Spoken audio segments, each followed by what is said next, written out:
wars and robbers made it unsafe in Skåne.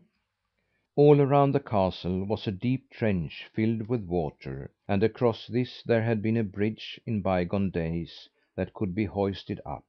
Over the gate arch there is, even to this day, a watch tower, and all along the sides of the castle ran sentry galleries, and in the corners stood towers with walls a metre thick.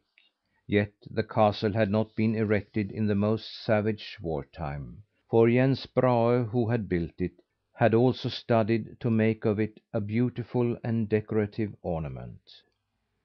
If they could see the big, solid stone structure at Glimminge, which had been built only a generation earlier, they would readily see that Jans Holgersen Ulfstand, the builder, hadn't figured upon anything else, only to build big and strong and secure, without bestowing a thought upon making it beautiful and comfortable. If they visited such castles as Marsvinsholm, Snogeholm, and Övids Cloister, which were erected 100 years or so later, they would find that the times had become less warlike. The gentlemen who built these places had not furnished them with fortifications, but had only taken pains to provide themselves with great, splendid dwelling houses.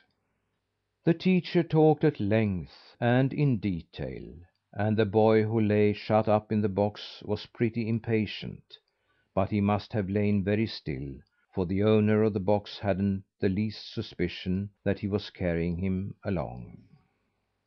Finally the company went into the castle. But if the boy had hoped for a chance to crawl out of that box, he was deceived, for the student carried it upon him all the while, and the boy was obliged to accompany him through all the rooms. It was a tedious tramp. The teacher stopped every other minute to explain and instruct. In one room he found an old fireplace, and before this he stopped to talk about the different kinds of fireplaces that had been used in the course of time.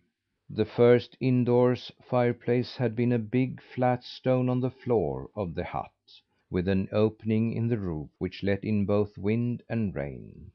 The next had been a big stone hearth with no opening in the roof. This must have made the hut very warm, but it also filled it with soot and smoke. When Vittskövle was built, the people had advanced far enough to open the fireplace, which at that time had a wide chimney for the smoke, but it also took most of the warmth up in the air with it. If that boy had ever in his life been cross and impatient, he was given a good lesson in patience that day. It must have been a whole hour now that he had lain perfectly still. In the next room they came to, the teacher stopped before an old time bed with its high canopy and rich curtains. Immediately he began to talk about the beds and bed places of olden days. The teacher didn't hurry himself, but then he did not know, of course, that a poor little creature lay shut up in a botanist's box and only waited for him to get through. When they came to a room with gilded leather hangings, he talked to them about how the people had dressed their walls and ceilings ever since the beginning of time. And when he came to an old family portrait, he told them all about the different changes in dress. And in the banquet halls he described ancient customs of celebrating weddings and funerals. Thereupon the teacher talked a little about the excellent men and women who had lived in the castle, about the old Brahes and the old Barnekows, of Christian Barnekow, who had given his horse to the king to help him escape, of Margareta Ascheberg, who had been married to Kjell Barnekow, and who, when a widow, had managed the estate and the whole district for 53 years. Of banker Hageman, a farmer's son from Vittskövle, who had grown so rich that he had bought the entire estate; about the Stjärnsvärds, who had given the people of Skåne better ploughs, which enabled them to discard the ridiculous old wooden ploughs that 3 oxen were hardly able to drag. During all this the boy lay still. If he had ever been mischievous and shut the cellar door on his father or mother, he understood now how they had felt, for it was hours and hours before that teacher got through. At last the teacher went out into the courtyard again, and there he discoursed upon the tireless labour of mankind to procure for themselves tools and weapons, clothes and houses and ornaments. He said that such an old castle as Vittskövle was a mile post on time's highway. Here one could see how far the people had advanced 350 years ago, and one could judge for oneself whether things had gone forward or backward since their time. But this dissertation the boy escaped hearing, for the student who carried him was thirsty again, and stole into the kitchen to ask for a drink of water.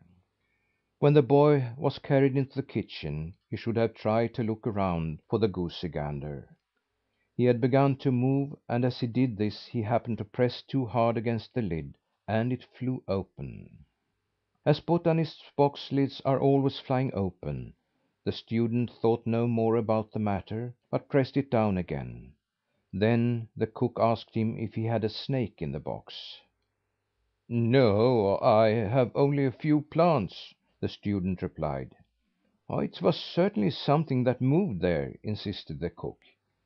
The student threw back the lid to show her that she was mistaken. "See for yourself if " But he got no further, for now the boy dared not stay in the box any longer, but with one bound he stood on the floor and out he rushed.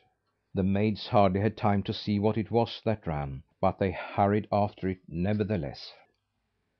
The teacher still stood and talked when he was interrupted by shrill cries. "Catch him! Catch him!" shrieked those who had come from the kitchen, and all the young men raced after the boy, who glided away faster than a rat. They tried to intercept him at the gate, but it was not so easy to get a hold on such a little creature, so, luckily, he got out into the open. The boy did not dare to run down toward the open allée, but turned in another direction. He rushed through the garden into the back yard. All the while the people raced after him, shrieking and laughing. The poor little thing ran as hard as ever he could to get out of their way, but still it looked as though the people would catch up with him. He rushed past a labourer's cottage. He heard a goose cackle, and saw a white down lying on the doorstep. There, at last, was the goosey gander. He had been on the wrong track before. He thought no more of housemaids and men who were hounding him, but climbed up the steps and into the hallway. Farther he couldn't come, for the door was locked. He heard how the goosey gander cried and moaned inside, but he couldn't get the door open.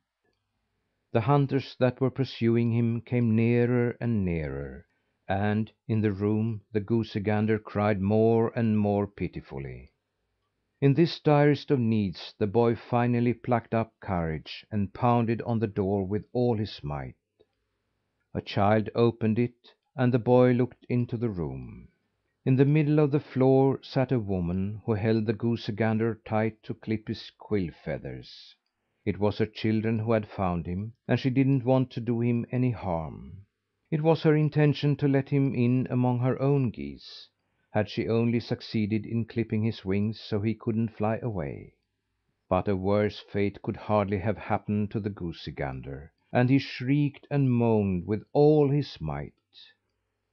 And a lucky thing was that the woman hadn't started the clipping sooner.